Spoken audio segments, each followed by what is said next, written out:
Jusqu'ici, la CRR, elle a traité, on est saisi de 470 dossiers, parce qu'il y en a un certain nombre qui sont repartis à l'INIR.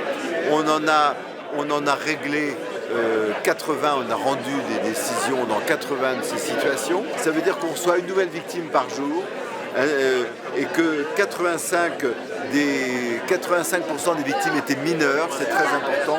Et surtout, ce sont des dossiers très anciens dont les faits remontent à plusieurs décennies, les années 50, 60, 70. Le défi, c'est de pouvoir faire sortir des victimes du silence.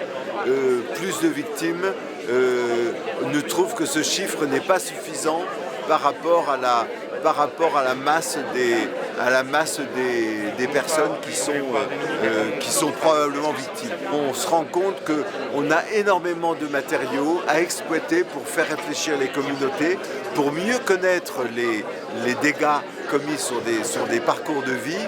Donc pour l'instant, on engrange et on se réserve, disons peut-être l'année prochaine, on commencera un travail de recherche en direction des communautés et en direction des soutiens aux victimes. Remplir ce dossier m'a fait comprendre que j'avais énormément souffert et que j'ai aussi fait souffrir les personnes que j'aime. François Blondet, j'ai 54 ans.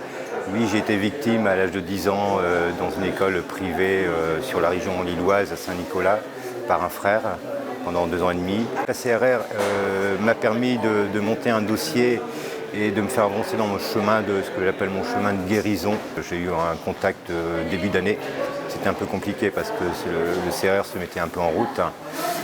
Mais à partir du moment où j'ai eu une personne qui s'occupait de moi, de mon dossier, ça a été relativement vite. Mon dossier est passé en commission et la réparation a été faite. C'est tout chaud, ça a été fait la semaine dernière. C'est déjà une reconnaissance. C'est déjà en tant que victime, c'est très important. De se sentir victime et d'être reconnu victime, ça c'est très important. Et après une réparation pécuniaire. Et là ça dépend de la gravité des faits. Ça va de 1 à 7. Et pour ma part j'étais dans les 7. La commission s'est adaptée au fur et à mesure, c'est-à-dire s'est mise à l'écoute du réel des personnes victimes. Moi, ce que je constate, c'est combien la Commission fait un travail énorme d'accompagnement singulier. C'est-à-dire que ça correspond vraiment à ce qu'on évoquait de la justice réparatrice. La justice réparatrice, c'est mettre la victime au centre. Reconnaître le mal qu'elles ont subi, reconnaître l'ampleur des traumatismes dans l'ensemble de leur vie, et puis ce travail si particulier de la CRR, qui est aussi d'amener les congrégations religieuses concernées à assumer leurs responsabilités morales et leurs responsabilités financières.